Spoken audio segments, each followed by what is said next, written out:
We're just gonna be live sketching. We're just gonna be chatting. Give it a good go. Just a relaxed session.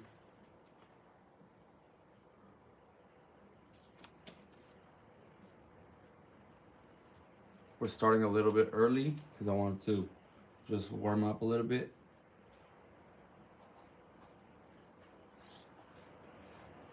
I'm gonna be making some compositions here.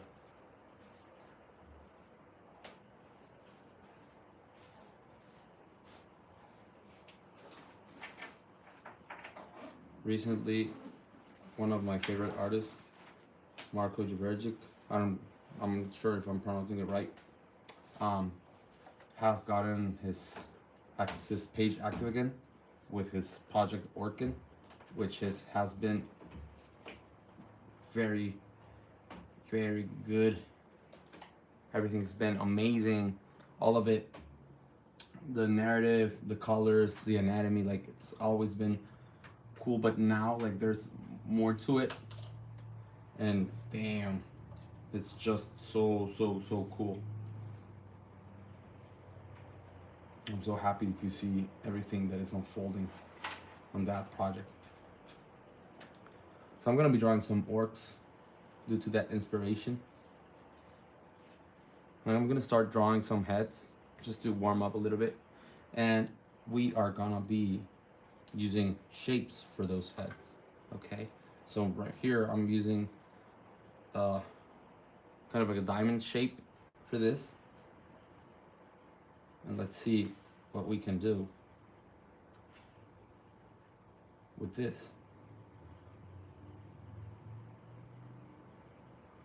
I love drawing orcs and goblins. It's one of my favorite subjects to draw because you can do practically anything with them.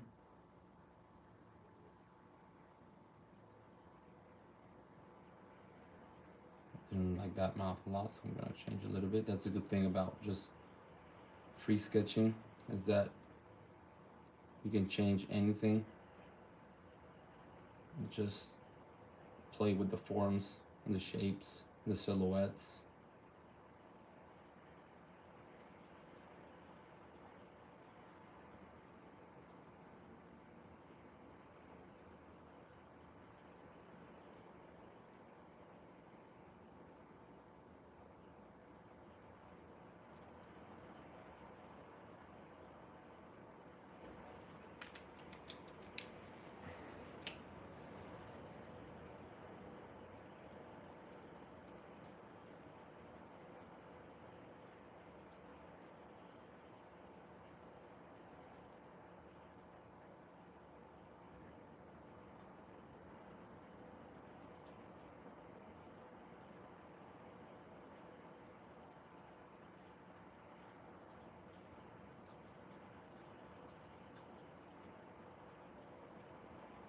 I have an IP that I've been working a lot on. Well, as of late, I haven't drawn a lot of it because all the projects and covers and conventions and such. But hey, hello everyone that is joining in. Thanks so much for taking the time to be here.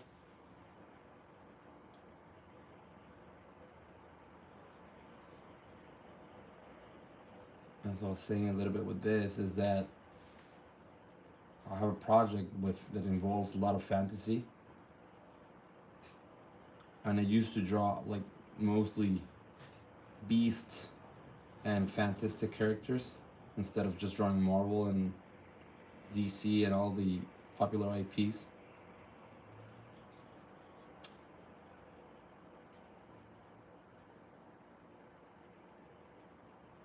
But yeah, that's why I can still draw these orcs without a lot of practice, because it's mostly shapes. This is using a shape as a base and then just starting from there. Let's do another one.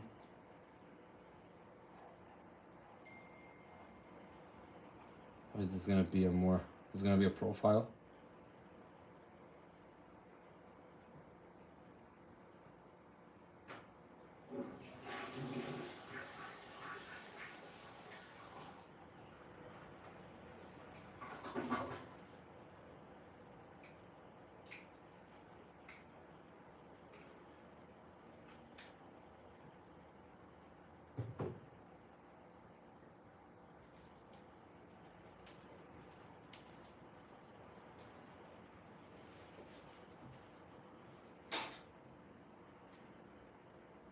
We're gonna be drawing these heads for a little bit, then we're gonna start composing some stuff with the orcs and some goblins and some cool stuff.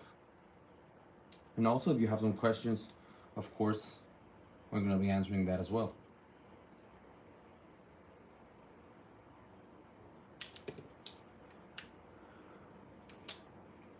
Sorry for my tone. I'm a little bit tired from the day, but I'm gonna start getting more active the more I draw.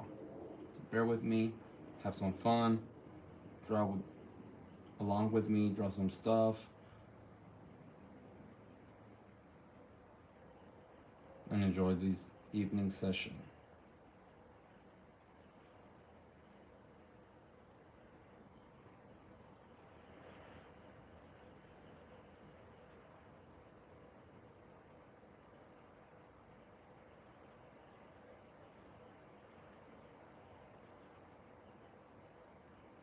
We have to add some weight to the lines here.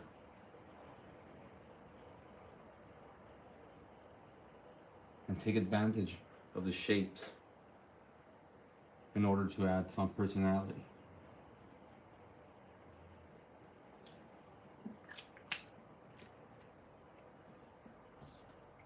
Let's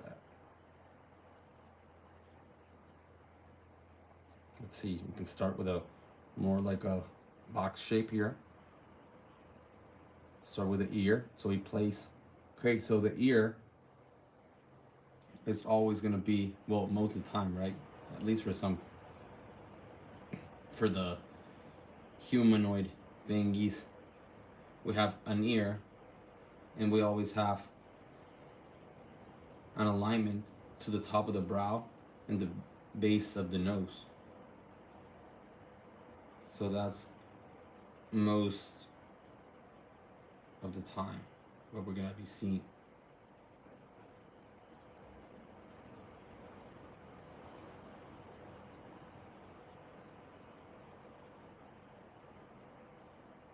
Right? So whenever we place that ear, if we place it before anything else, we know exactly where we're gonna end. So if this is a big head, like a big area, and the ear is so small, that means that the brows and the nose are gonna be very well close together, right? So let's say we add again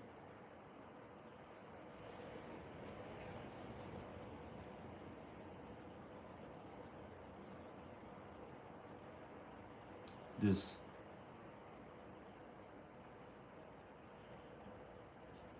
like big eyebrow area.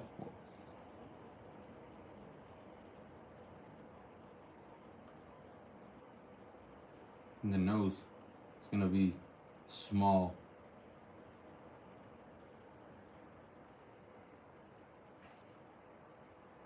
Mouth can be larger. And that's how we can create like side characters or even main characters, right? But if we're making like an army of orcs and we don't know how to make variety with them, that's one thing we can do. It's like start playing with shapes and see how they interact with each other, right? We can even we can start playing with different factions, like from different areas.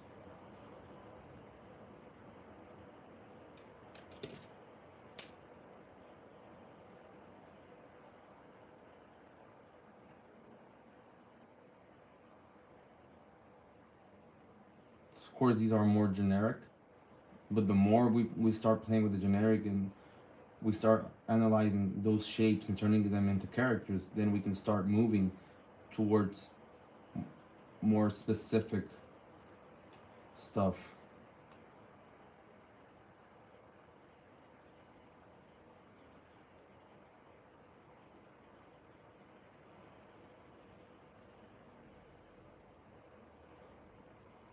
That's the cool thing about practicing with fantastic characters.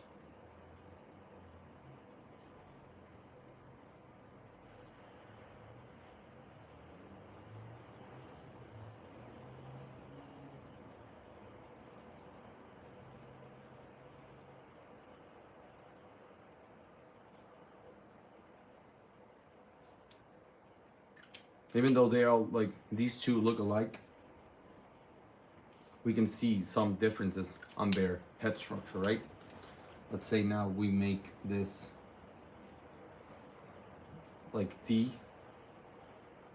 silhouette, this D shape, and see what we can do with it.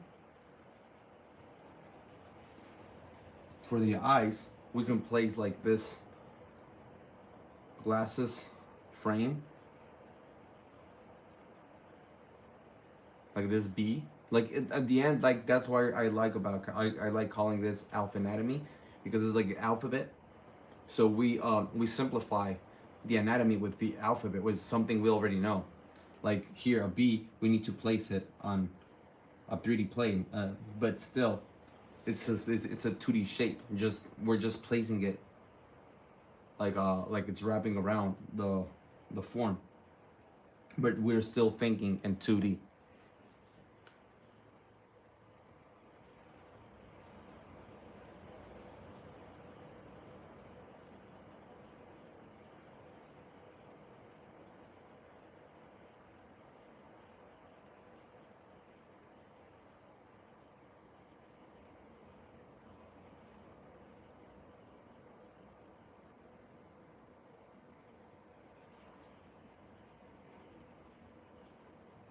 Right?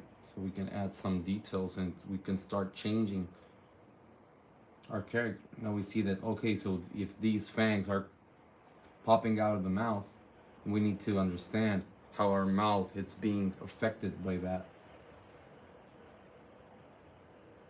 popping object, and how the rest of the face would react to that kind of things, those kind of things.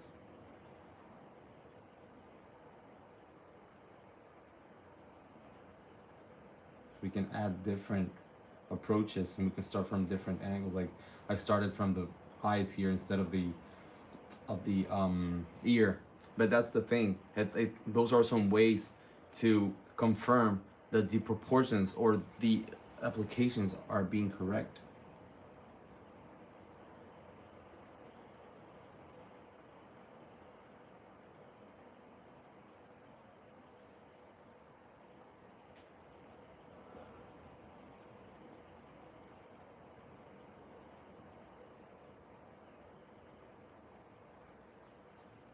See, so now we pull the trapezius and the sternocleidomastoid a little bit further.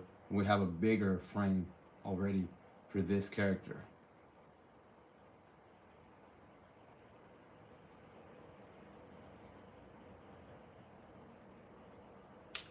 It's more animalistic, but at the same time, it retains the same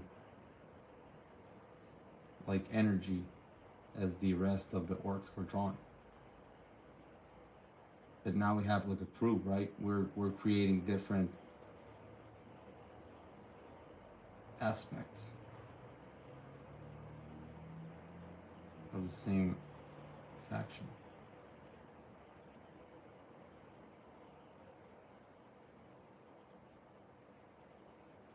More like this is a more like.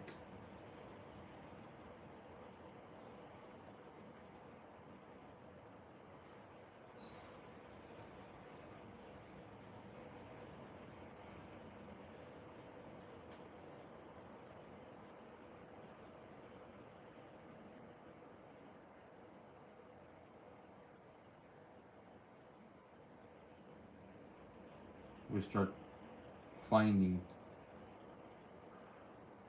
different ways on how to make this character work in a realistic sense, but keeping it fantastic. And it's a great way to generate like specific traits on characters.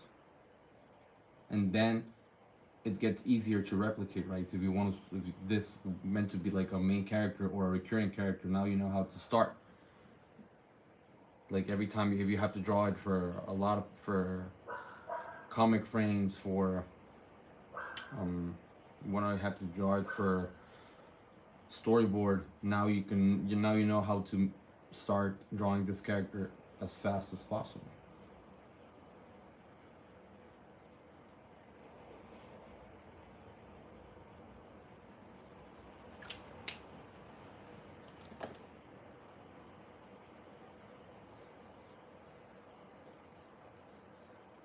Now we start changing those shapes. See, we have like a chili here. We'll make the ear a bit bigger. And we can add those glasses, that B shape here. And we make the nose a little bit more pointy. And we reduce the jaw. Instead of making it protrude like bigger, like, hey, we're gonna try to replicate this angle right here, but it's gonna be a character that is less defined in shape and form, kind of like an alien head frame.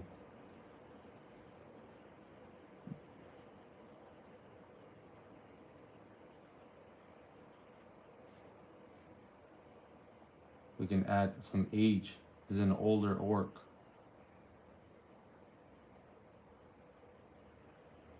Eyes can follow a different angle. We add personality to each line, each stroke we put.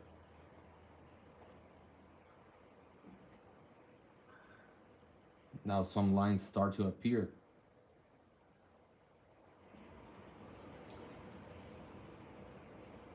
Right now I'm gonna be drawing heads, but some tips, yeah. After I finish with this, I'll make some dynamic posings and compositions as well. Thanks for asking. Yeah, that's gonna be the next topic.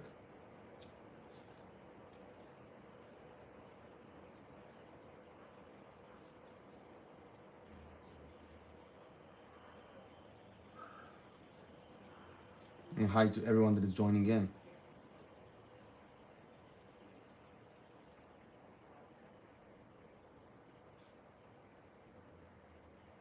We add some teeth here on the bottom. We can even add some beard, like random hairs. We can even add some, like a cloak.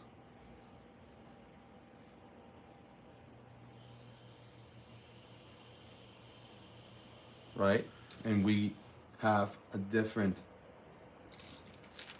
character using the same shapes. This is like, the thing is, like, well, not the same shapes. We're starting with a different shape, but we're using the same parts, just aligned in different proportions.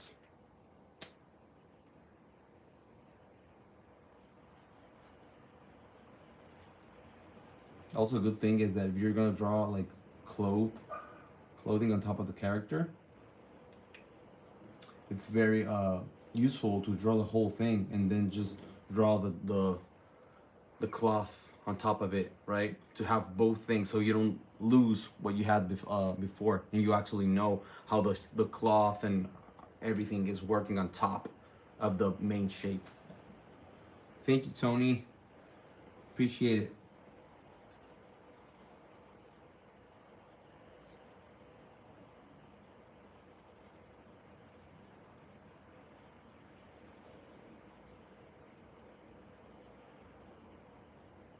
The thing is that for dynamic posing, it's kind of the same thing, but it's gonna be just more pieces, but the overall thing has to be the same, right? We have to still think about the main movement, and when we think about the main movement, when we just start to like discover, like we have to understand what follows. If we're throwing a punch, like what's the other hand doing? What's the feet placement and all that stuff? But in the end, it's the same thing, the same principle. It's the fractals.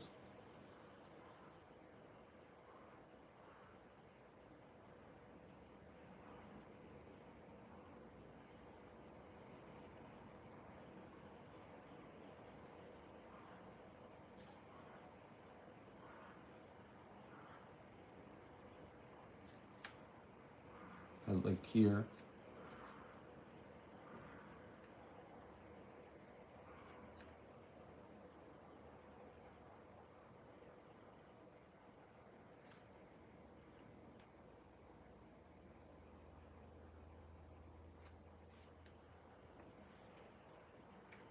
Let's say we have now a different approach, but like more sharp. Like kind of the same, but it's gonna be sharper. So the sharper the shape, it's easier for us to understand the character is gonna be like more active in their expression and all that stuff that follows.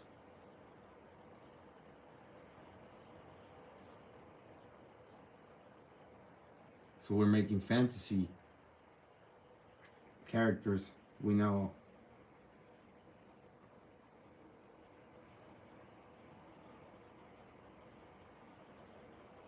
how to make it simpler for us.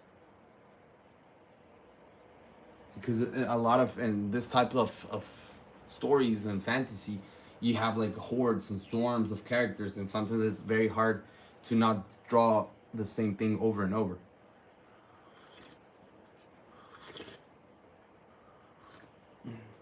Sorry, just sipping some tea.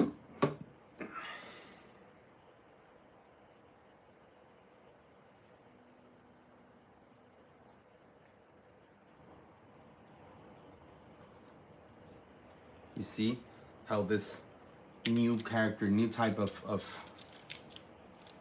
head, we already start like thinking about different applications for this character, different storylines. It already has more maliciousness than even the rest. Like they can be like, it can look more like, it can look stronger, it can look like a more mean character, but in the end this one looks way more malicious.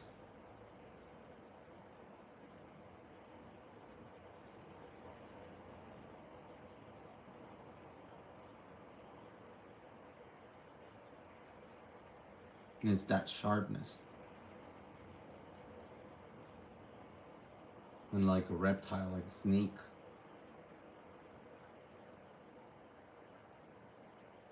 Looks faster, deadlier.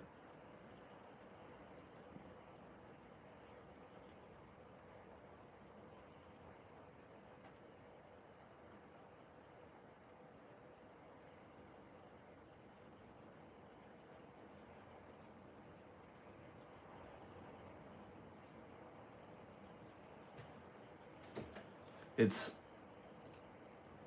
how to understand those shapes, like what it makes us feel when we think about a character.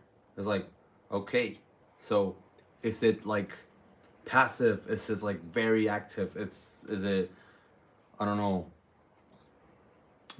It can be a gentle giant. Is it like a, I don't know, like anything that comes to mind. There has to be a way to put it into shapes and then create a character from that. There has to be a way to resolve that main personality trait into a shape. Okay. So let's say, let's make a kid. I make a kid orc, but it's like active and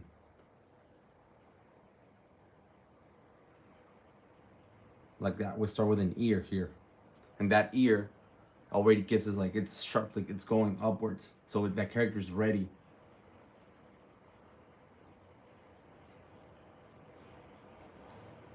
Here we have this area for the bee is like a little bit more spacious. This is a kid. It has a different bone structure.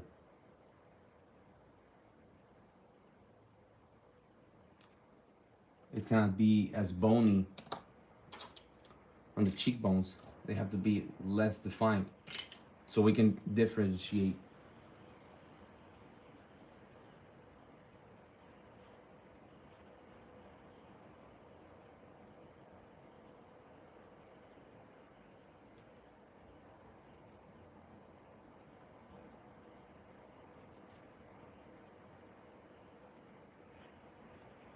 It's a teenager.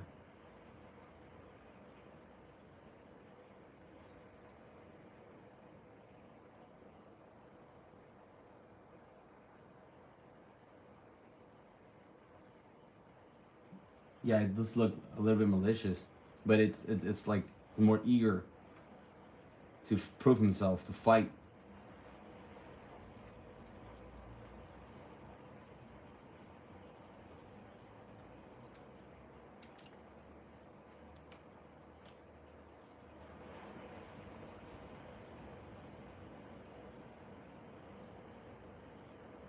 And that's how you start creating a variety in the same like niche.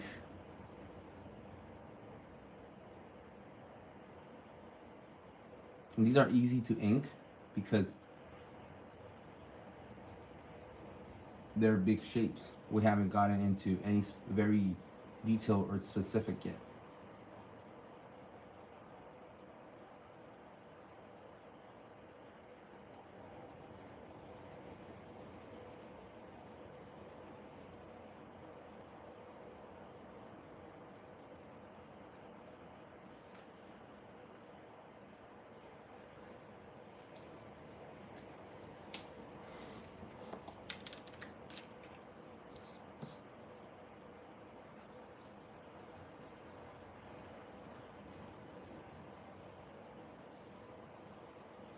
We start with like a D, like this form is very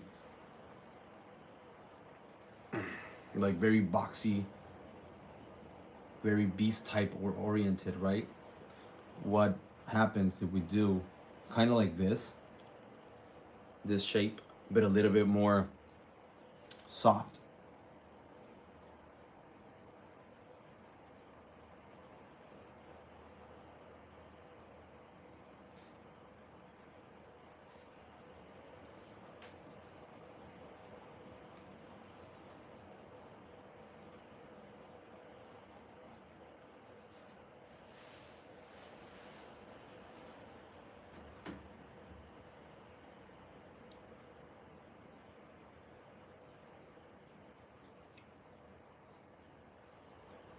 Even if we remain with the same things, like we're still using like no hair on the eyebrows,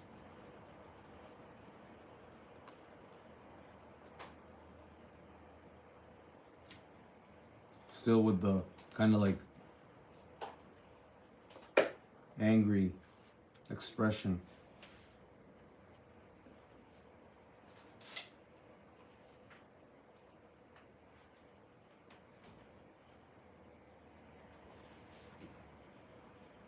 Of course, if we add some like different earrings or whatever ornaments, it's gonna look more feminine, right?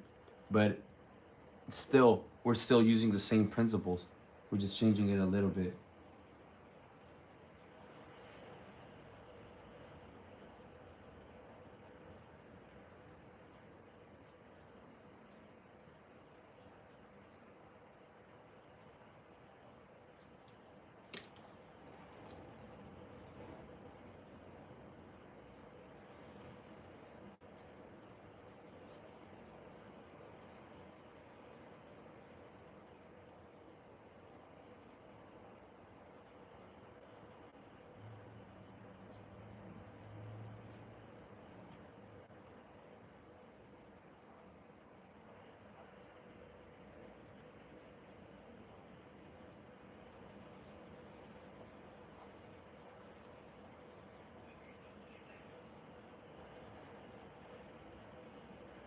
Big eyelashes in the orc.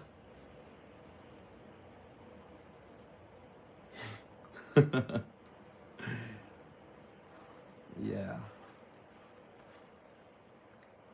Let's see how their dreads work. Like here, fool, let go.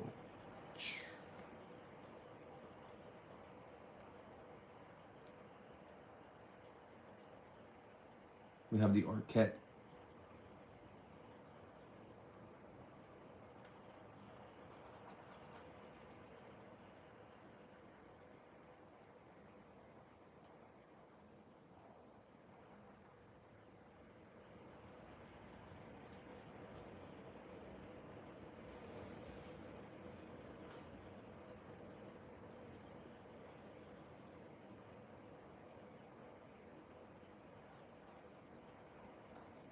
Tribal mark, says Reg.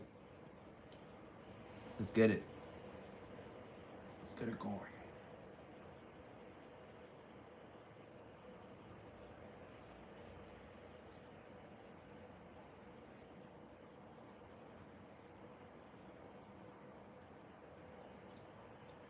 And we start creating new characters, right? Let's see, let's see. More.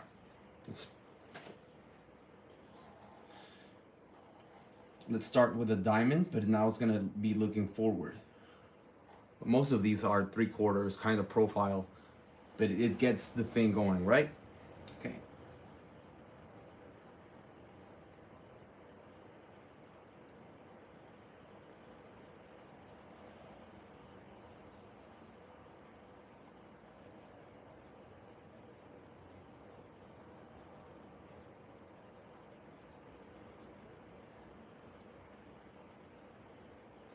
For my orcs, I want to keep them short, but these have a little bit of a longer thing. It's a more skeletal orc. How long have I been doing art for? I don't want to be that guy that, oh, I've been drawing since I was a kid, but yeah, I've been drawing since I was a kid, so. But professionally, kind of like a decade. But it's been like, I don't know. You're always learning. Like if you're in this business, you're always in that learning stage. You have to get that in your learning ways that it's endless. This is a career that it's nonstop. You're always gonna find something new. You're always gonna see some. You're gonna be proud of some of your work, and then you're gonna see it again. It's like, damn, I was not there yet, but you were confident on that, and that's good. Let's see. Now we're gonna add.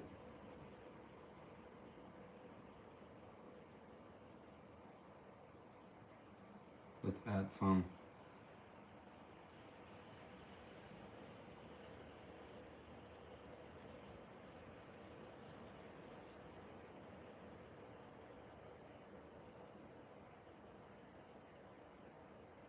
Some shading to these.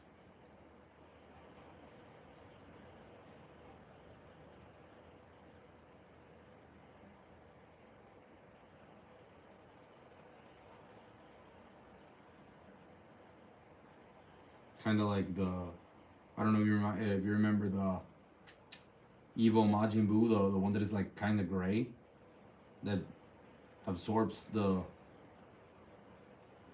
pink one and then becomes the Super Buu. Thinking like that kind of long face.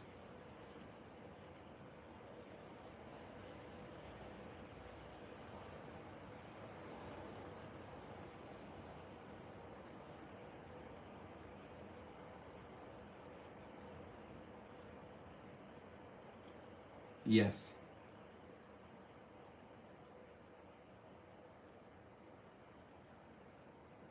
And you see, like even these orcs are like more, yeah, like I said, like more animalistic. This one looks way more evil. You can sense. You can put some dark here on this to make more contrast instead of making the line. Hello, Thunder. Thanks for joining in. Thanks to everyone that is joining in right now.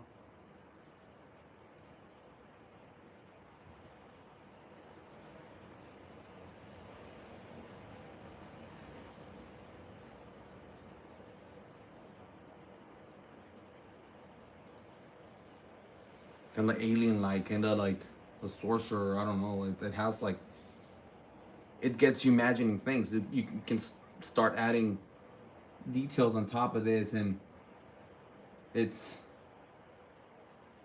just like when you start making stuff that it's simple on the, how do you say it, since on the startup of the drawing, it's easier to add those details. But if you start with those details at the beginning, it gets more complicated. Unless you were Kim Jong-gi, rest in peace, that he started with everything, like the most complicated part. Like, he loved to start with the complicated parts of the drawing. But still, even then, even if we start with, let's say, just ink, but we follow, because in the end it was the same thing. Like, you have to understand these principles, like the boxes and all that. If we make it like that, and we start with the contour, and we keep that in mind, it's gonna be the same thing. We don't need all that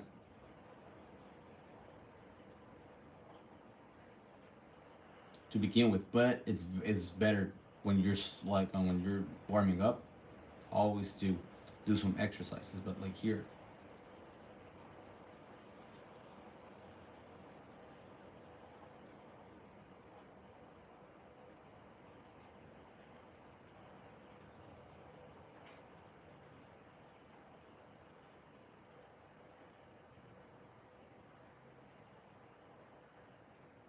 everything's about construction, gesture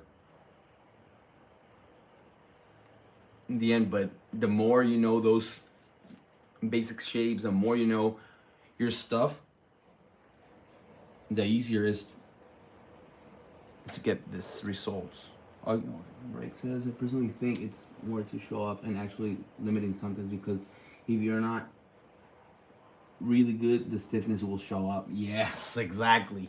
I've seen a lot of like, I don't want to say imitators, you know, but that I've seen that they start drawing the same way as Kim Jong-gi, and you see a lot of mistakes that could have been easily avoided, especially in proportions, and like sometimes in the head, like if the ear is so, like it's so close to the cheekbone, and like those kind of errors that are like, oh man, I don't know, that could have been like avoided.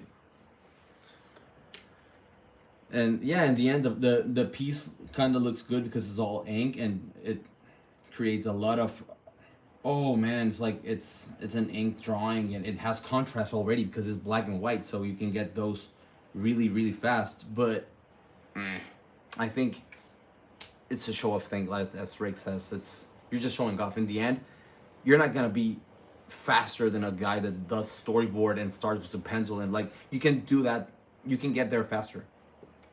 It's all in the gesture. Gesture drawing is more important than anything else. Shape language, gesture.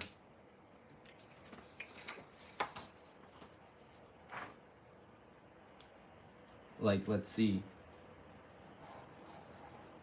Now we're gonna use this, the whole thing.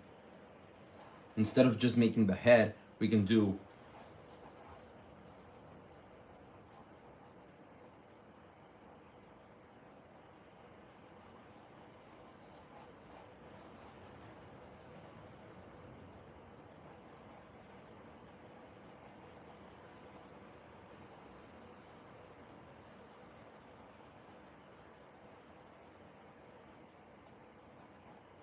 a gorilla type orc.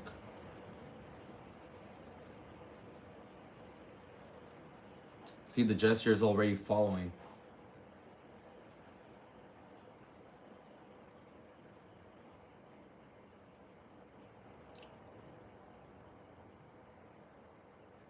And now we start seeing, oh, okay, so this goes here. Trapezius goes like that, goes and stops here at the acromion process, which then turns into the deltoid, and deltoids go up until the pectoralis. So it's like, okay, so this stops here, and we have the tricep, because triceps are going to be bigger on this because it's leaning to the front and it's a long and elongated arm.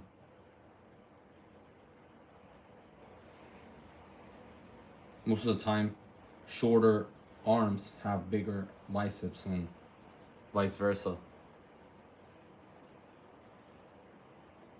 And it always depends, right? There's always some scenarios where it's the other way around, but yeah, most of the time, biceps, since the bicep is shorter than the tricep, we're gonna have that.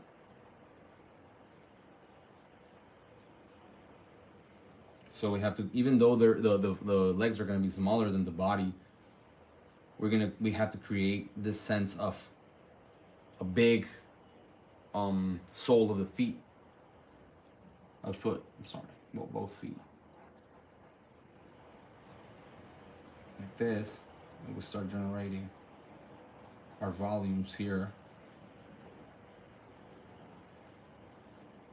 And that's how you create characters like Blanca from Street Fighter. Like, you have to change the whole thing, but not a lot. And you know, you'll have what to keep to make it look human, but at the same time beast-like.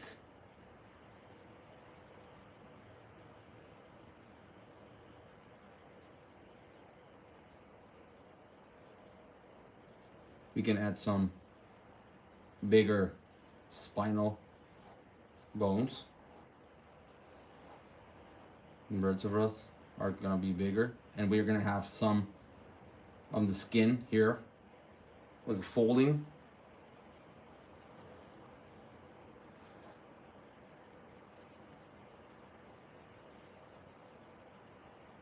Thanks to everyone that is joining again.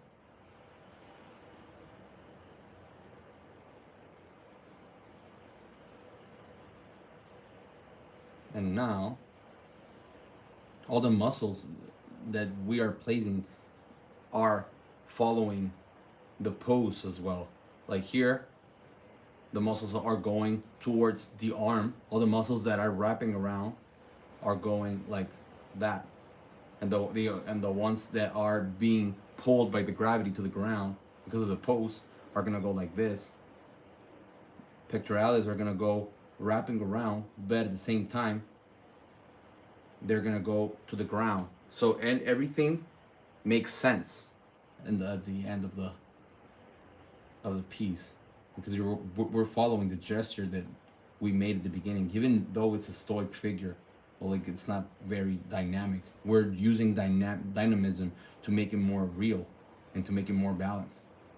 That's how you make these characters into movement, like into moving pieces. Okay. So let's ink it a little bit to just we can just focus on the main shapes.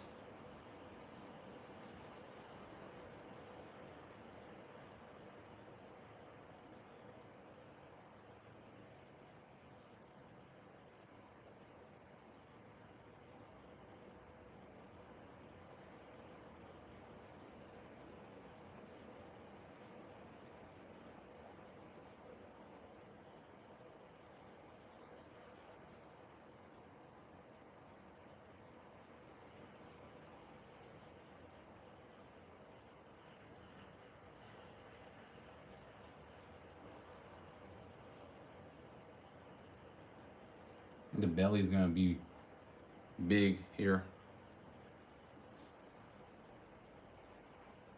Let's say it has like this cloth to cover.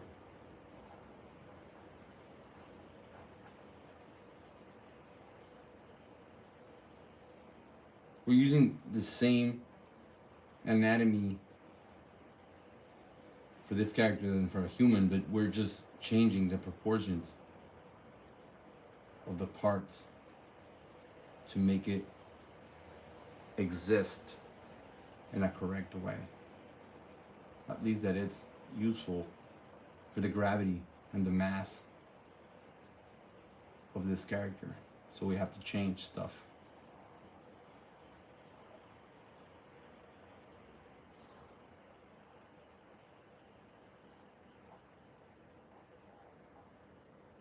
This is the serratus. And now, since we have here tension, it creates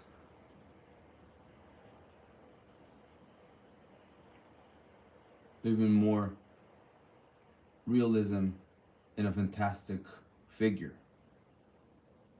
Remember, it's not about being real, it's about being believable. Can this creature exist in its own world? Yeah. Can it exist in ours? Probably not. Well, who knows, right? But that's what I mean. Like, it has to be believable. That it makes sense in its own environment.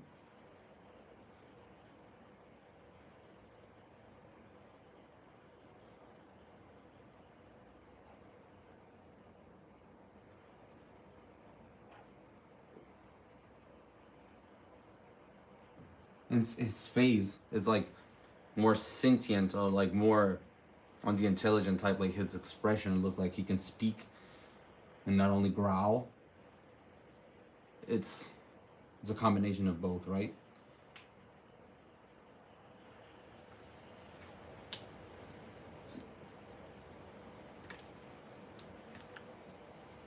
Let's use like this type of character, but now in movement. Now that we know the proportions, that it's like, if we put it here, we know that the barrel, the torso, is like very big.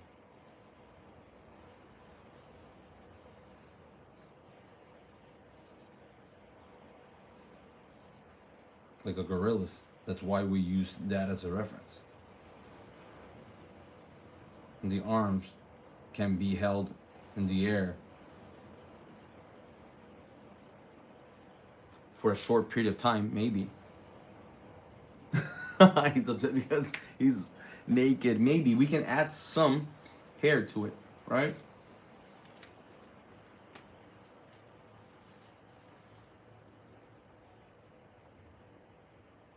Thank you, Lazar. Thank you. Street Fighter is basically my favorite IP to draw, because that's why, because it has everything. It has all the shapes, all the character types, so you can have fun with a lot of stuff. Like if you draw Blanca, if you draw Zangief, if you draw T-Hawk, like those are like the big burly types. But you can also draw characters like Necro, Cammy. You can draw Alina, Rose. Like there's a huge variety. It's like they're the X-Men of Capcom. Little beanie hat.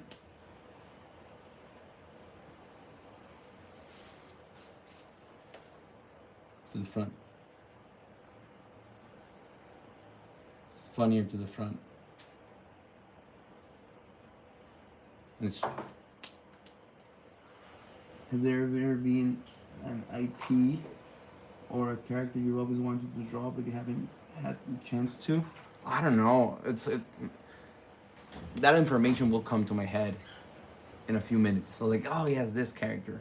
Because, I don't know, maybe Guilty Gear? Like, I have drawn maybe 2 or 3 characters, but I have seen, like, I want to draw a lot of them. That's great, Tony. I'm so glad that you got back into Street Fighter after looking at my art. Actually, here, Rake draws amazing official Street Fighter stuff. So if you haven't seen his work, do it now.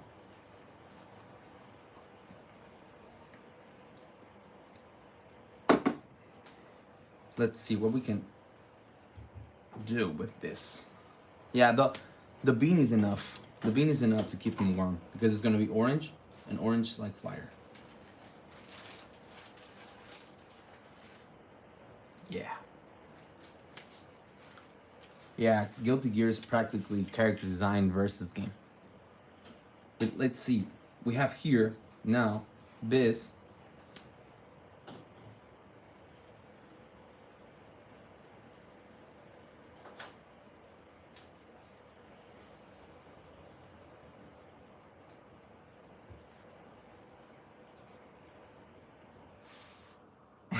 Yeah, the cheeks have to be on the cold so he doesn't fall asleep.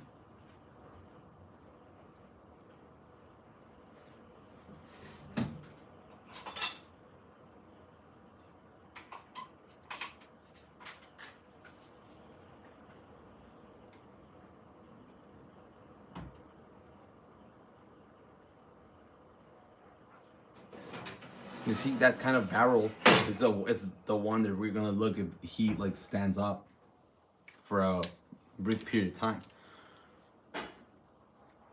So using this pose as reference and keeping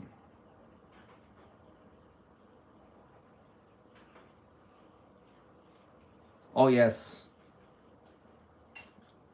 XRD is way better in designs than Strife. Like XRD, it's 100% better, at least for me.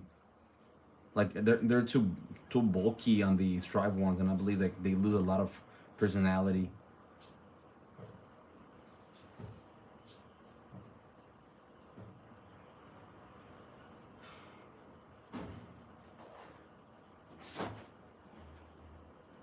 They went like Street Fighter proportions, but I believe that for Guilty Gear, they should have stayed with their own.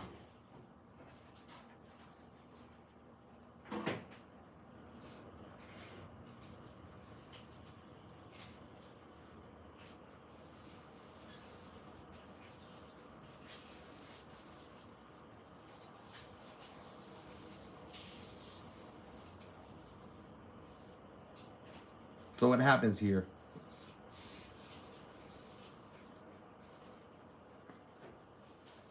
It's like all over the place, right? But what we have here is like we have a tension on the back. Here, the barrel of the belly, it's protruding, and here, like because he's standing on one leg, at least for this frame, the knees are carrying all the weight. So we're gonna have to add a lot of pressure.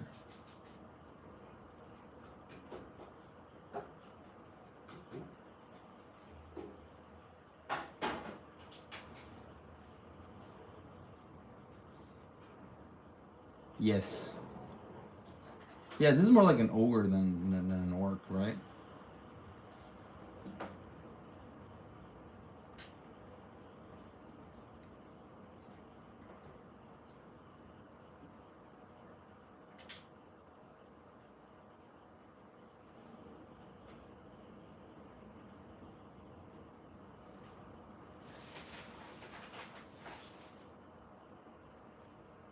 He was singing because he was dreaming about summer.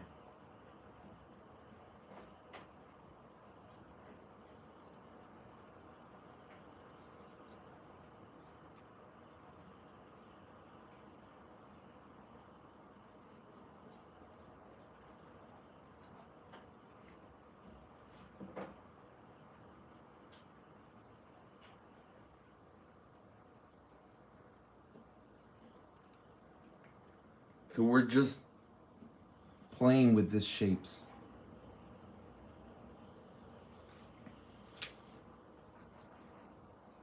And we want to repeat this head.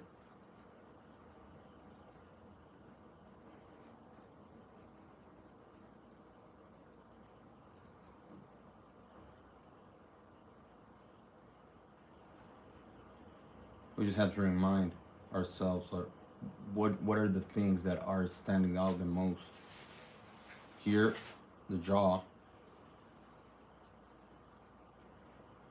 small eyes. Now the beanie.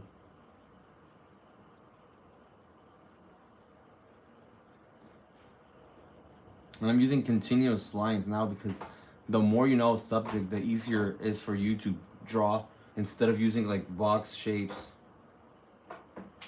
box forms, and like all of that stuff. Now you can just start drawing in a more continuous way.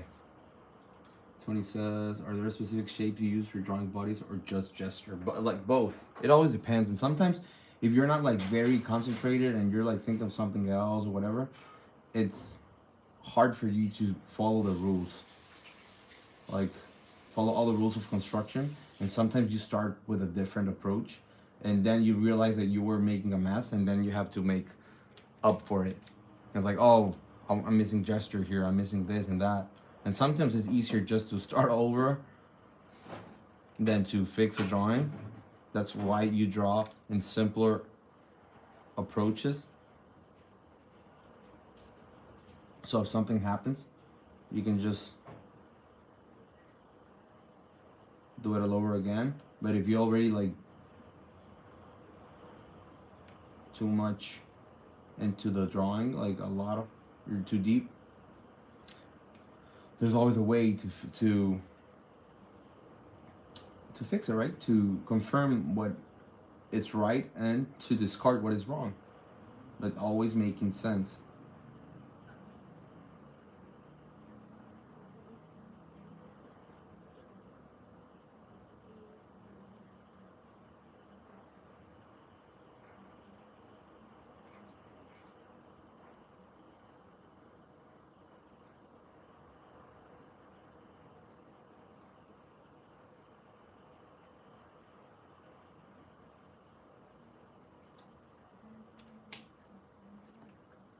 Okay, let's draw.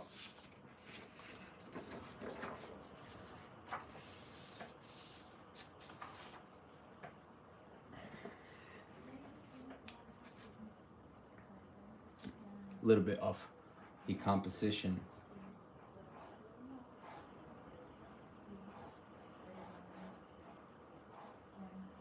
But before, let's draw a whole thing, a whole body, a standing body. So because the frame, it's not realistic in the sense that it's not a human being and it's not like natural proportions. We can start with a bigger silhouette and it's gonna be easier to make it look in place. Because we already like, we know that we're gonna be using big arms, we're gonna be using like smaller legs, frame, you know?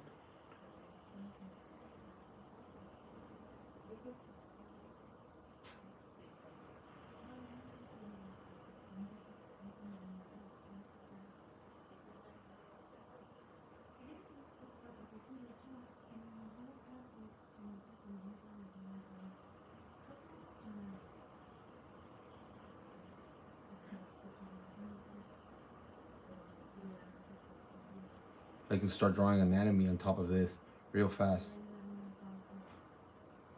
because of that.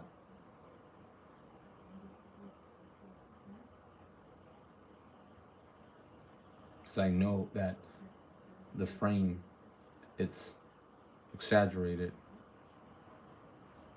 but we're also following the nature's path of, if the body, it's bigger on the back than the front, well, this frame on the torso, both the pectorals and the abdominals are gonna have a certain aspect, right? So we're gonna put now some design.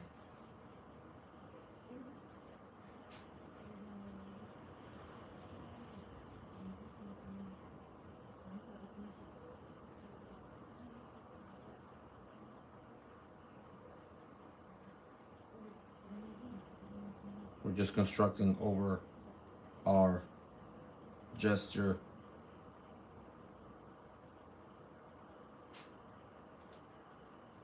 structure, right? Like a fusion of both things.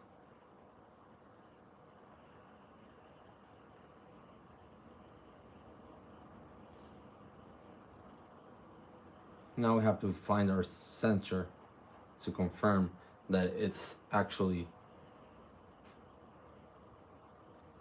well displaced, right?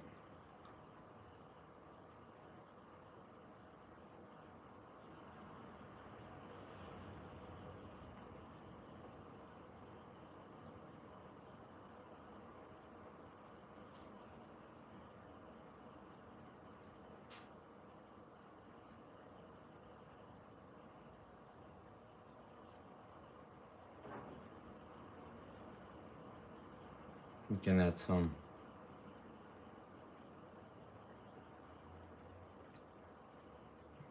ornaments.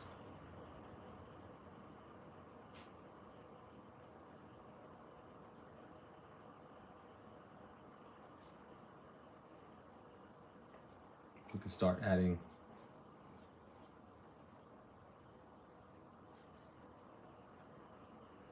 like a blade. Yeah, there's a bunch of good ways to draw a gesture. But at the same time, like, consider that there's a big gesture on this body. Like, even though it's just a standing figure, it has a gesture that goes over the shoulders, a gesture on the arm, a gesture on both legs, like these arcs. It goes from the top of the head to the ground. That's how we fix some stuff. Like here, the arm is not looking very good. So now we make confirmations of this.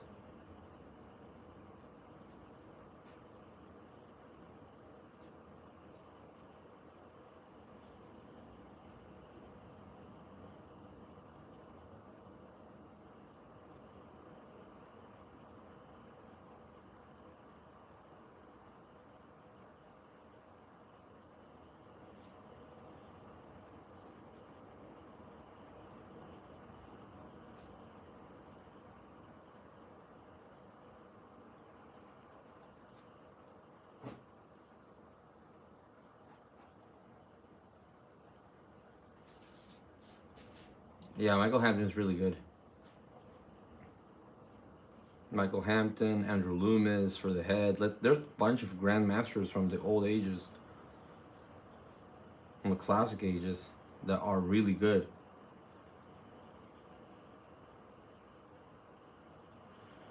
Then, after you study them, you have to make your own, because otherwise, like, you're always gonna be drawing with their style, and you don't want that. You want to make up a combination of the grandmasters you're studying and make your own combinations, and that's how you make your style. Studying and studying and making your own mixes.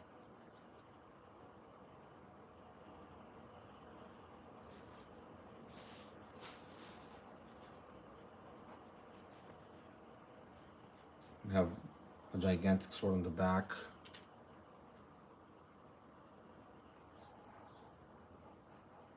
So let's say we add a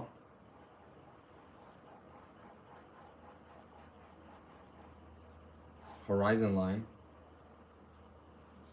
We're just gonna put 1 point perspective. We're not gonna get too crazy on this.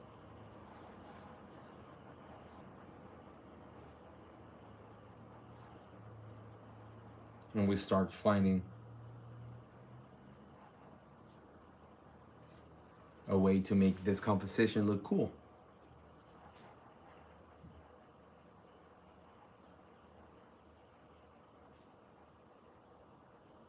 And there has to be a way, like, what are we looking at? Like, we're looking at the characters, like, but what is he doing?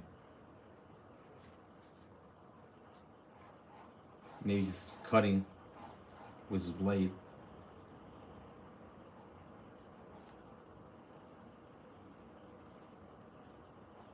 He's cutting something.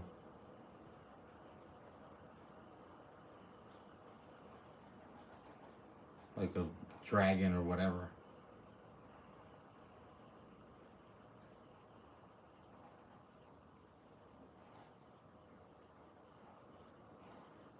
And the blade's gonna be here.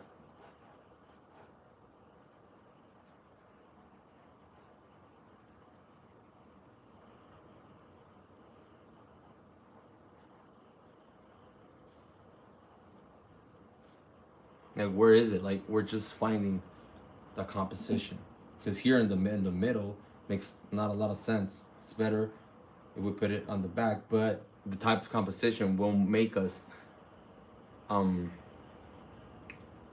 feature that, because it's gonna be on a horizontal cut. So we have a vertical composition, so it's not the best to make that. So what's a good way to fix this? Okay, so we can, right now I'm gonna erase it so we don't get confused, because that way was for a shorter blade, but this character has a bigger blade, so that'll be a good composition for a horizontal one.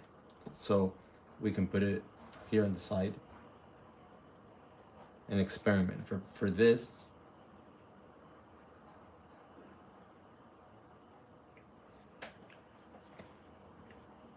Let's think about maybe looking from the top.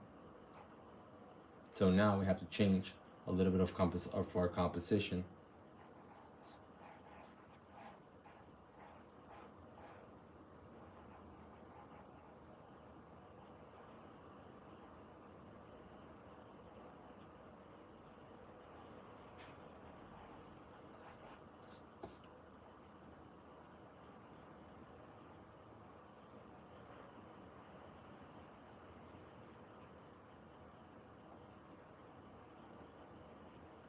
So it's now a vertical cut.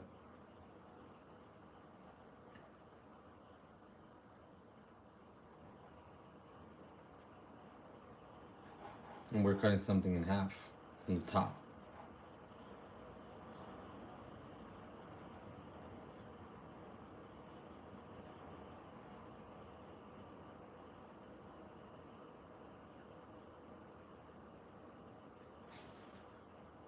Like more like a smash and cut.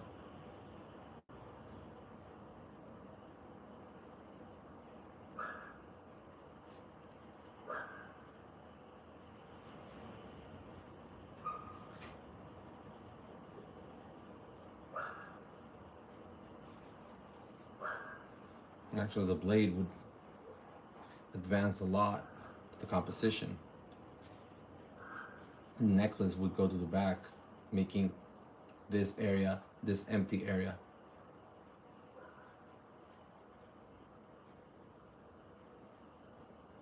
alive with that. Now the back ornaments, all of its clothing, all of his cloth, all of his ornaments on the back of his attire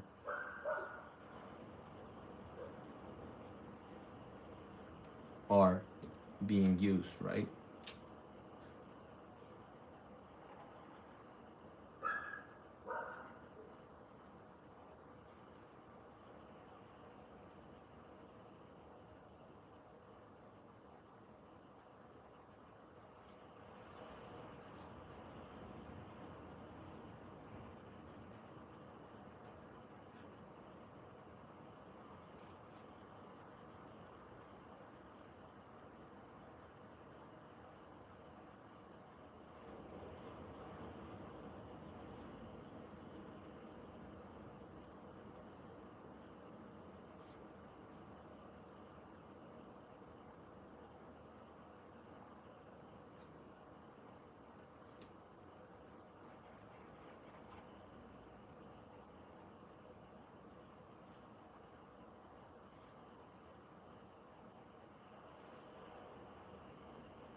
And now that's why it's good to compose and think about, okay, so what's this for? one single character? Do we make it smaller? What do we do with this, right?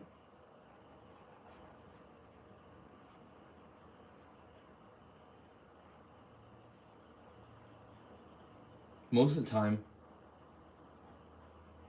bigger like weapons and such are better suited for horizontal compositions because of the length of them. It's harder to see on a vertical one unless you make it real small. Like the figure itself, it's smaller.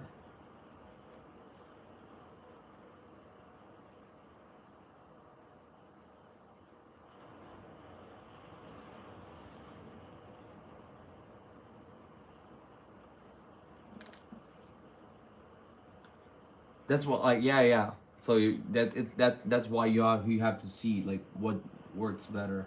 Like if you're just randomly drawing a composition and you don't know what's it for, you might end up with like a dead end, or oh, now it doesn't make sense, or it doesn't fit on the canvas or whatever. If you're drawing digital, you can always move it, but here it's traditional, so and ink, so no way around it, right?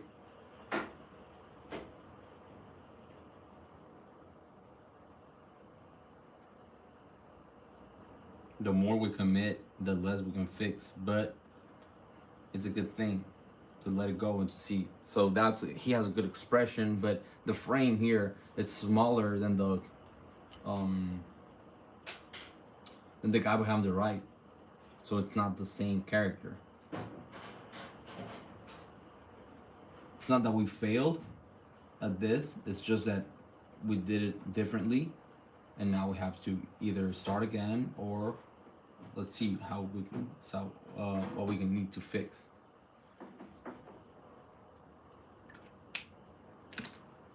But we can always, let's see if it's cutting something in the middle.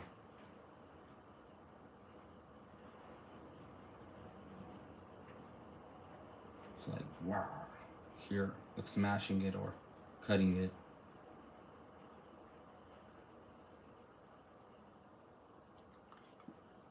At least we can feel here that it's destroying something, right? So that's a good thing. So now we have to take that into consideration and see what we can use from this to our next drawing. That's why I don't feel like these are failures or whatever. These just are experimentations. We need to see, like, if we're winging, like right now I'm just winging the drawings. I'm just like, okay, well, what's next? What's next? So it's very sporadical.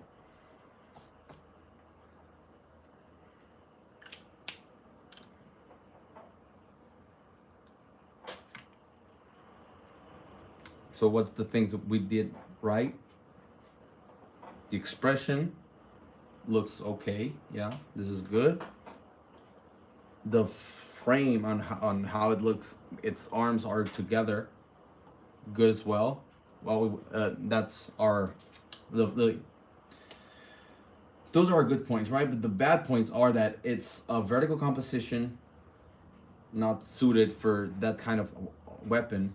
The other thing is that it's the main character is so big, it's taking so much of the composition. It's not letting us have room to breathe, and we're leaving these areas here with nothing,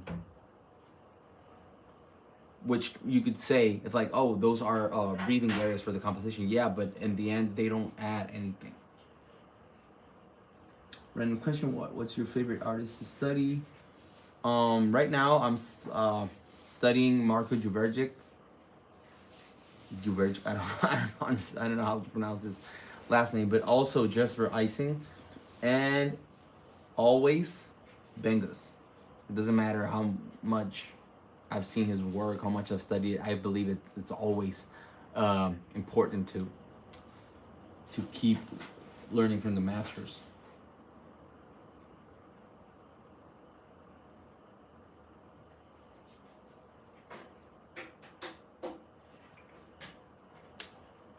Okay, so here we have this. Good night. Hello, everyone that is joining in. let's see. So if we make this here smaller composition, and we have to understand how the body is turning, right?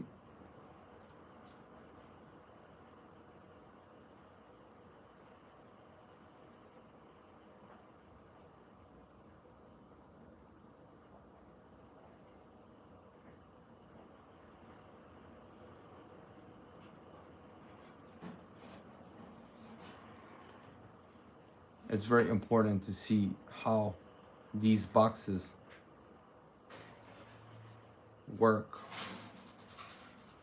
Like for a swing like that big,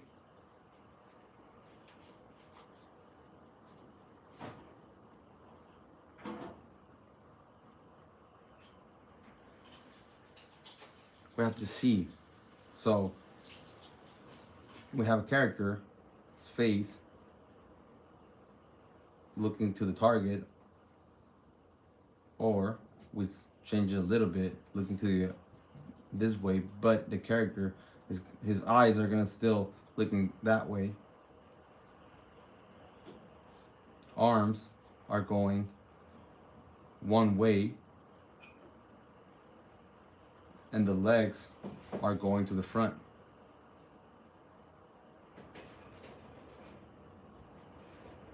Now have this extreme torsion where we have our pelvis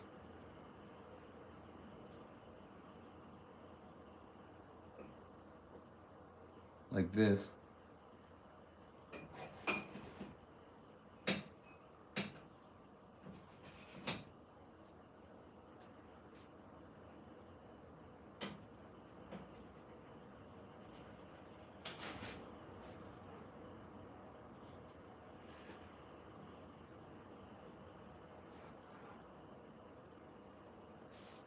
That's the hard part about making compositions like this on the wing. We have to understand how the physics are working.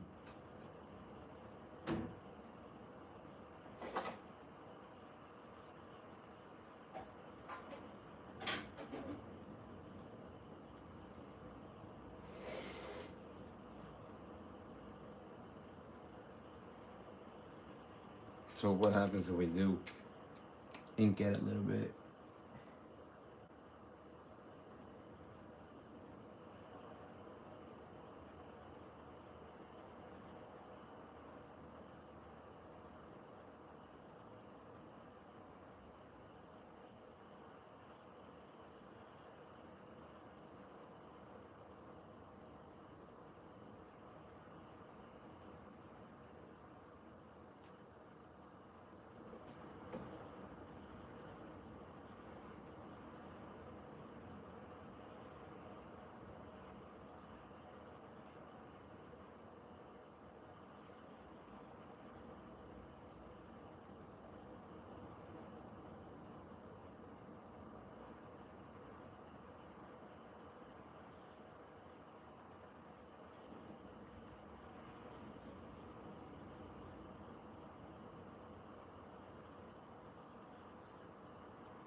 We're just discovering how it's actually working. Like, okay.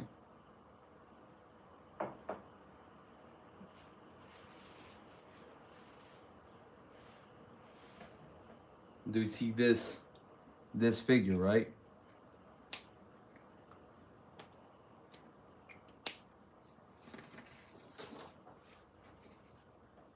It's extremely important to know that we have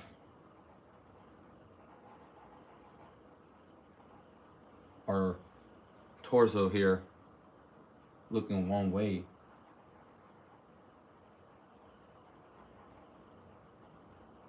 We're looking from the top, okay?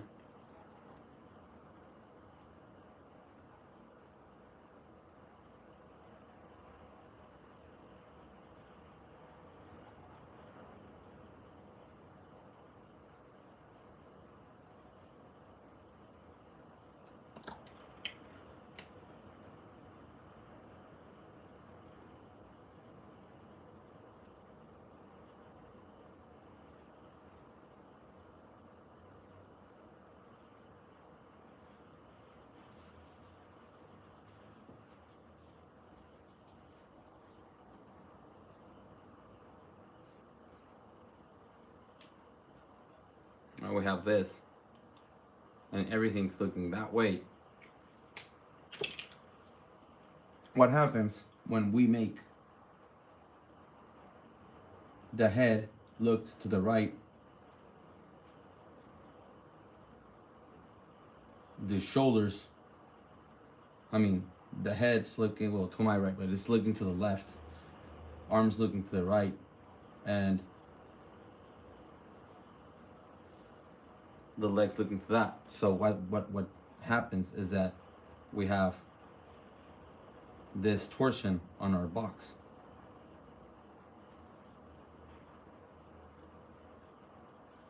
So it's like a tape. It's like it generates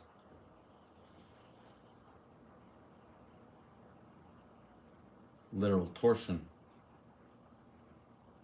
and that's what we need to feel on that way. So let's see, we add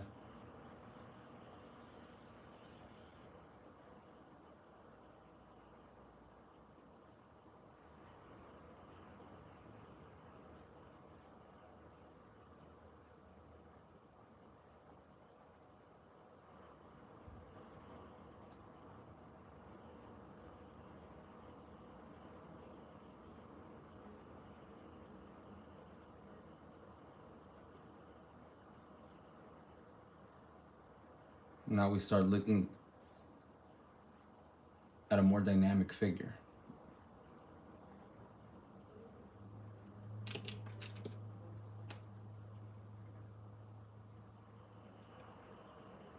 Ace, how did you learn to draw from ebooks, videos? How do you get started? It was a combination of anatomy books. It was a combination of learning from the masters, like, I don't know, like from YouTube, learning from masters in real life, learning to draw from life, to draw life models. A lot of trial and error.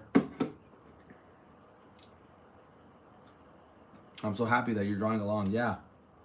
But yeah, it's a combination of, it's a lot of things. It's like, I went to college for visual arts, but nah, like, that wasn't it. In Mexico, school wasn't great for that. A lot of stuff that it's being taught in the US and in Asia, it's like Mexicans didn't even care about it. It's like, come on. And for me, it was like, no, this is not it. It can't be. There's a lot of stuff that I see when I look at the grandmasters that this school is not taking nothing into consideration. And yeah, so it's like, it was like, okay, so there's books for video games I love. There's YouTube videos. There's information is there, even in just in life. Like, if you put attention, you'll start learning a lot of stuff. But it's like learning how to put attention, learning, and the thing that makes it like confirm it a lot is when you try to explain it to someone else. So if you have friends that are also in the art world and you want to like learn more, try to explain what you've learned to them, and you'll see like, oh no, if I cannot explain it, that means I don't know it as much. So you have to keep practicing, and that like that you'll be finding your own gaps. So one thing that is very important as well is like, how can we resolve this same figure but looking from other angle? So what we do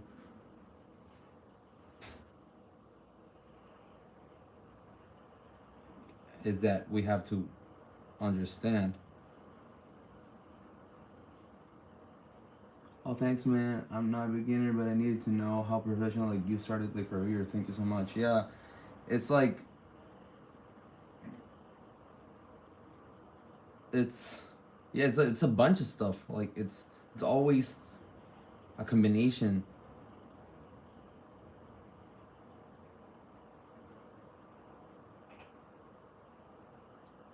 I honestly think art school isn't necessary. There's so much information that can be accessed online. The best things of art school that can be used for structural and possible connections. Yeah, and all the most important thing is community with people that are already in the industry or whatever, like trying to reach those places, go to live drawing where you can actually speak with people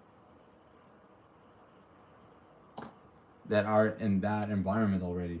That's why going to conventions and speaking with your favorite artists and such is such a big thing.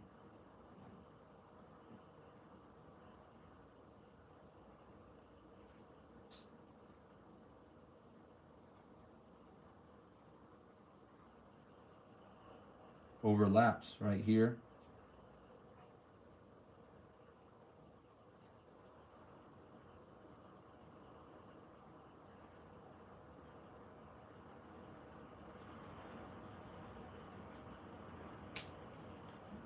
We still have the same tube.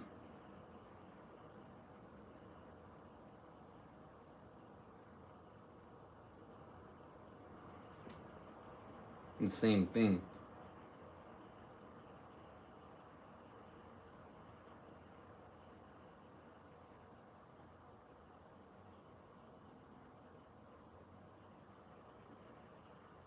The same thing here. We're just looking at the figure like that.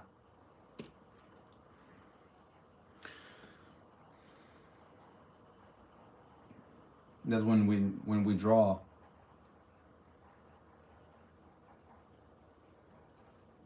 something more complex.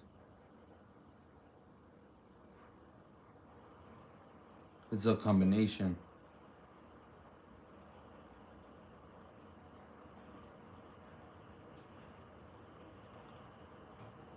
For you, would you prefer digital art or traditional art?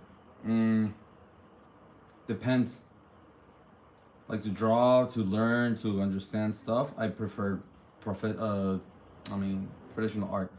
For finished products or for merchandise, for covers, whatever, I prefer a lot of the digital art because you have a lot of room for edits, you know.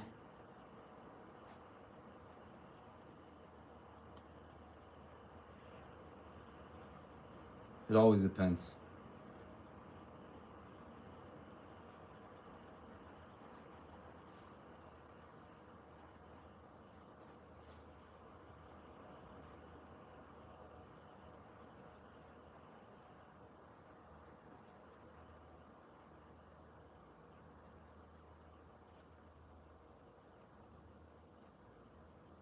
But we're looking at different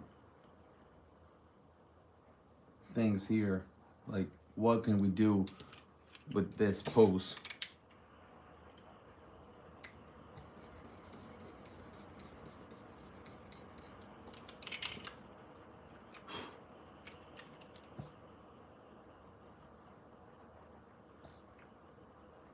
It's like this arm is going here. This arm is going towards us, but it's on the back.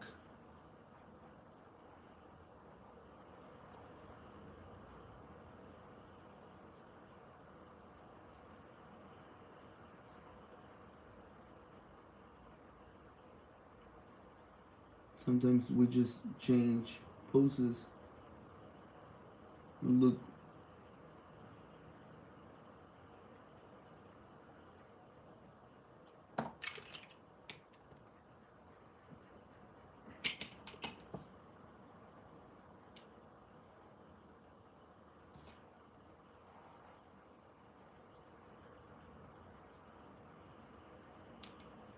It's a matter of what's happening.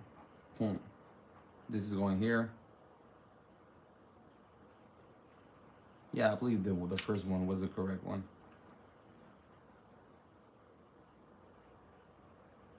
Now we just change the alignment of the head.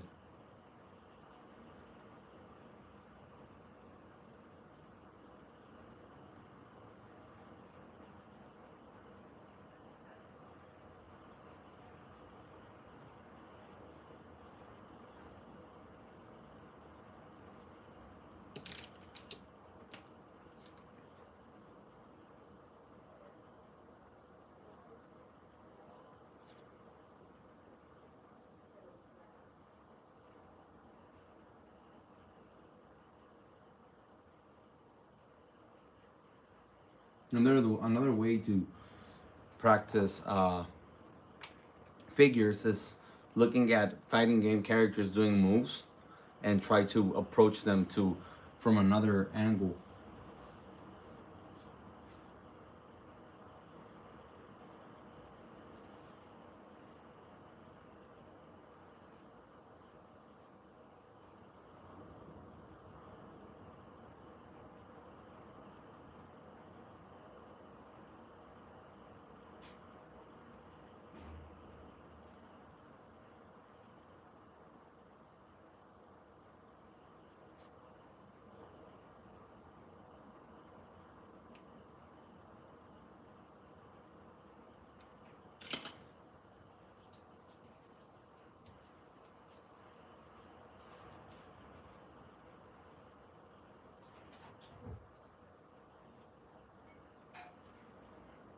You see, like it's about to kick a football here. So it makes sense that the figure is looking that way.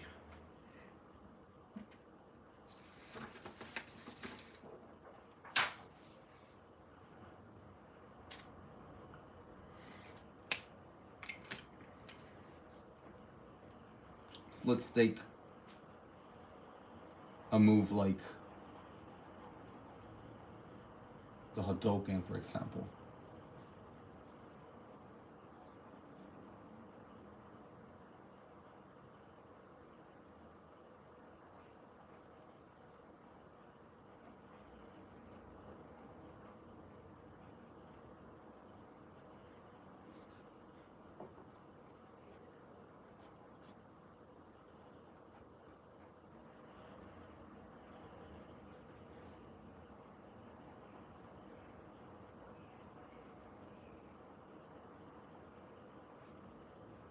Right? Legs are here, but the torso, it's twisting to the front.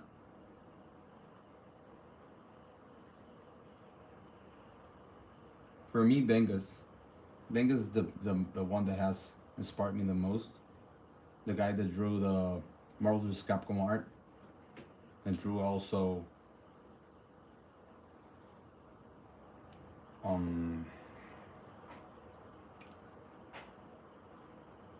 Street Fighter Alpha,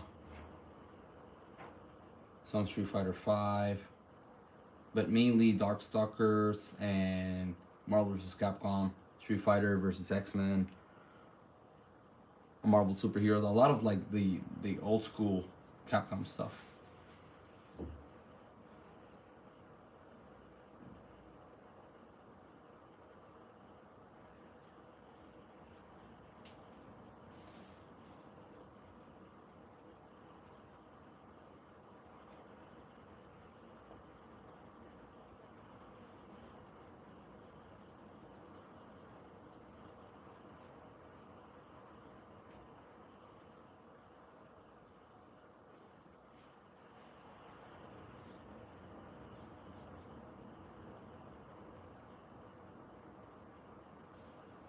Right, so we have this figure.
right? So we have this. And the main thing here is that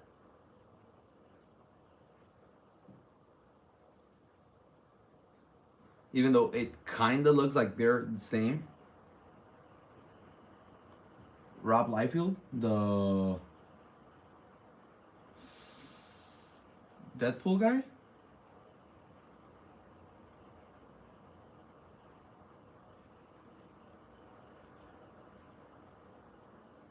because if so, I don't think he's that awesome. I'm sorry. I mean, he's a very good salesman. But an artist, I don't know. If we're thinking about the same guy.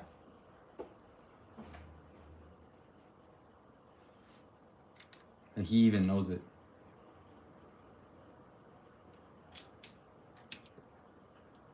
Well, let's change this. Or we're leaning here. We also have to take something to take into consideration is that the head is aligning with the knee because it's going forward. So the weight here, it's all being transferred into this movement. Okay. So what happens if we want to make a composition using this? Okay. So first we set up a horizon line. We can use 2.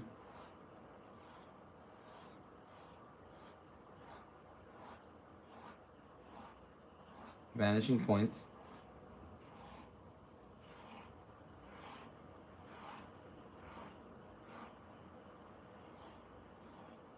Just to be sure. Point A, point B. And it always depends, like what are we gonna be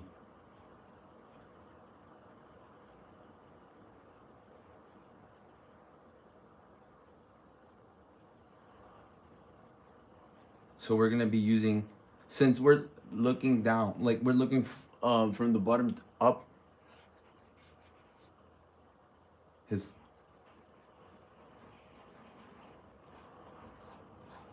we can make here a composition. Say Thunderfuck says we always look so cool when you draw him. Which Street Fighter character would like to draw the most? Do you like to draw the most? Oh, Chun-Li, Ryu, Akuma, Sagat. There's a bunch. It depends. It's I believe it's most it depends most on my mood. Since I'm right now I'm explaining stuff, I believe Ryu's good to learn, even in the games.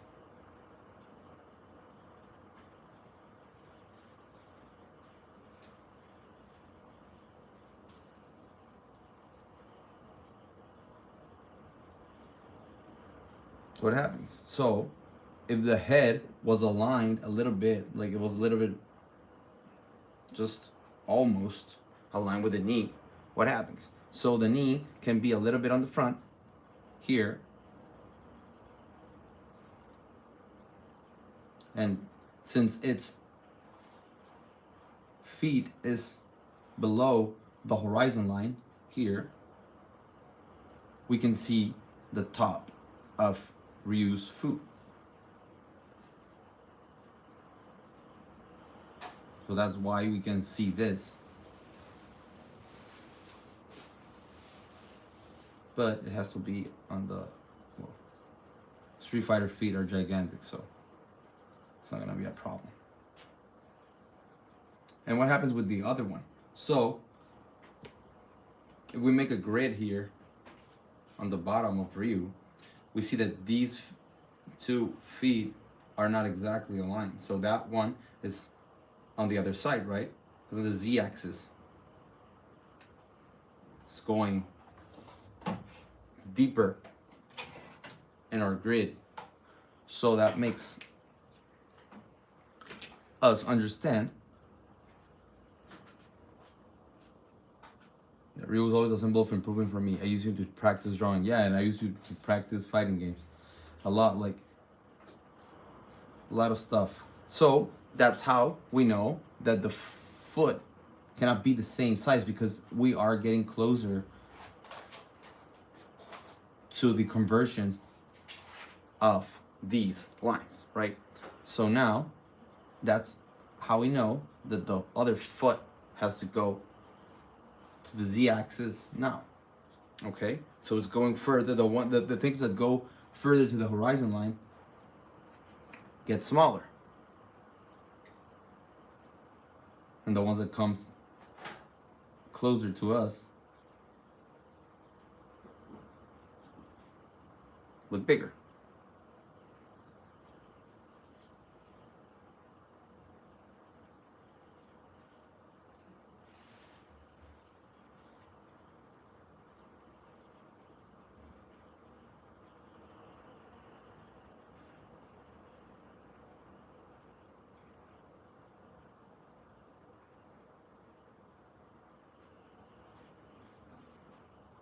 So if we make a Shinku Hadouken from the MVC games, it's bigger, right? It's like, wow, like super strong. And it generates this light. So super.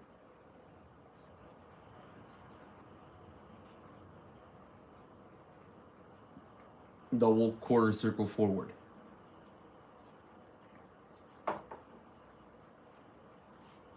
Why is that important? It is important because it's more intense, and the light and the movement makes more sense while we're making this figure.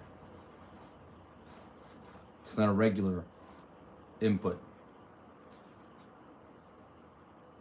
And if we make like something like energy coming out of it and making rounds, like all this energy, and making dust because it's being pushed to the back because of the power of the attack.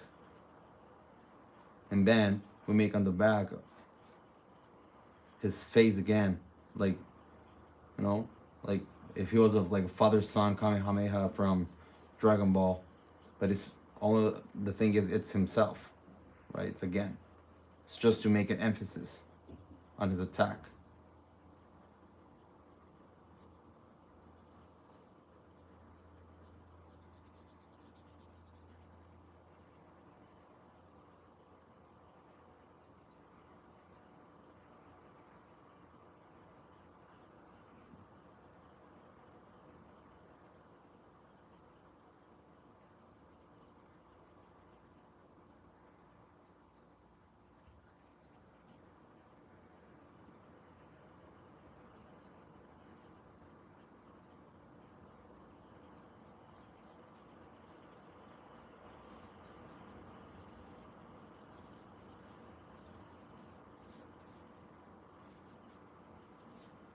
So now we can use the lines on the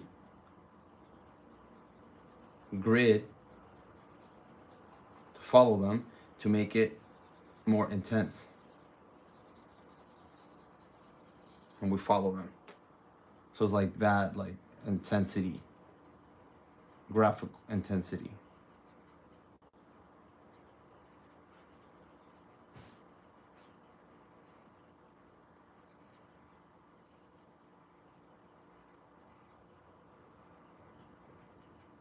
Even if we make the render of the face or the lines, the expressions, and following the perspective, they make a way more intense result.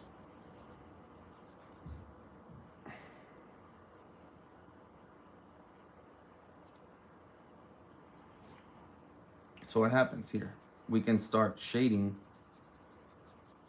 our drawing to make it more intense. But if, as I said before, if we follow the anatomy by following at the same time the vanishing point lines, the perspective lines, it's like it adds a little bit more of intensity, But now we have to decide how to make our lines.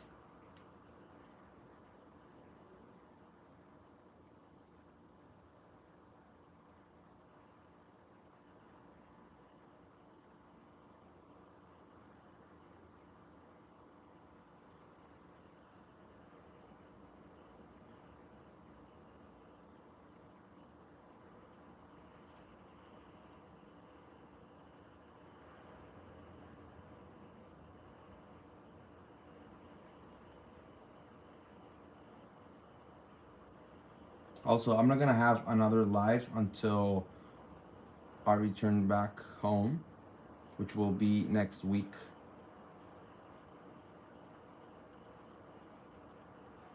Probably next Wednesday. But it was really fun to do lives with you guys. Hope you're enjoying them. Don't forget to hit the like button. It helps us grow. Right now we're a very new channel, so we don't have a lot of traction here on YouTube, but we want to grow and have more content for you guys, right?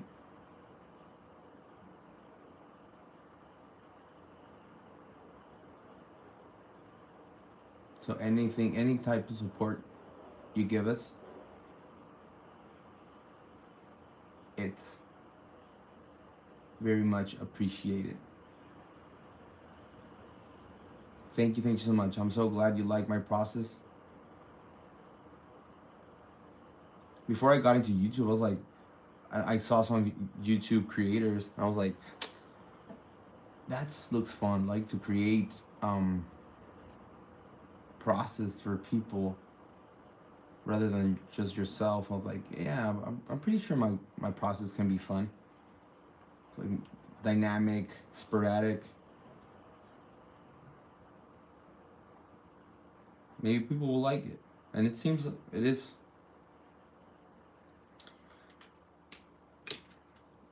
It's being effective, right? We're here. I'm having fun.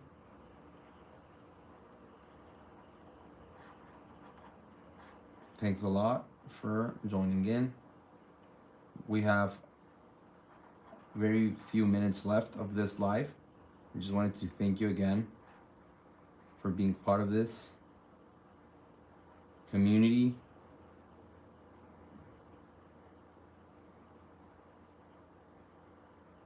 For commenting, for being here, for drawing with me. It makes me happy that you're drawing at home as well.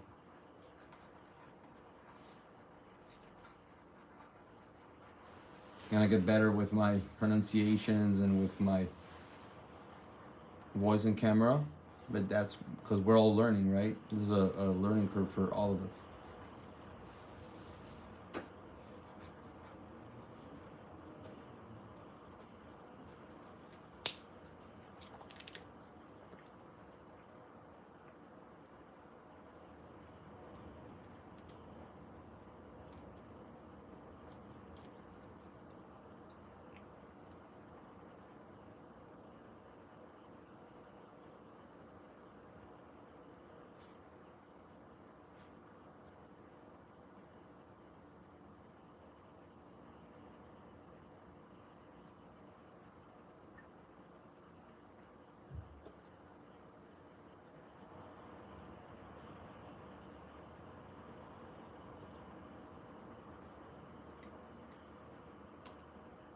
It's like a Metsu Hadouken, the Ultra maybe, from Street Fighter 4. Looks very intense. This guy is finishing the fight with this one.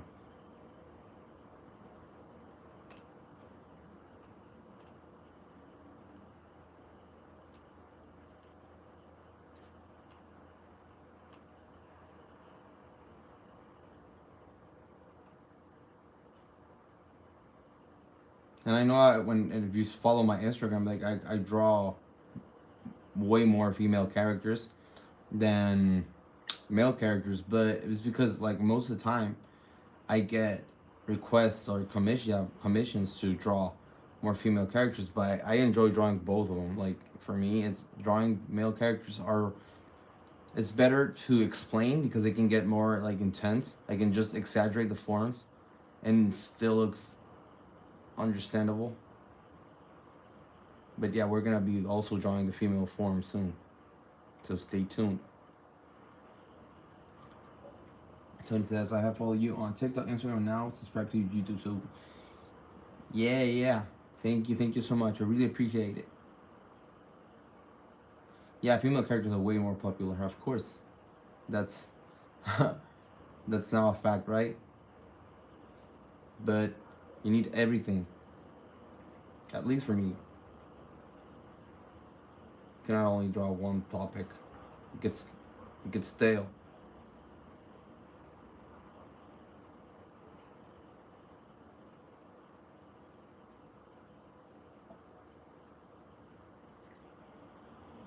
That's a good thing, like to follow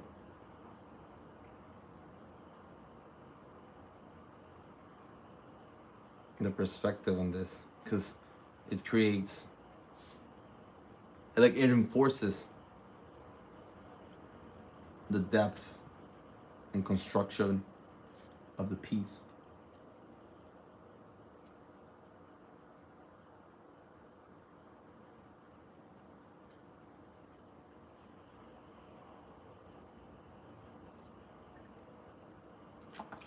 Again, thank you so much for joining in.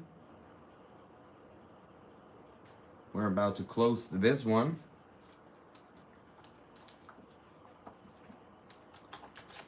Have a good night.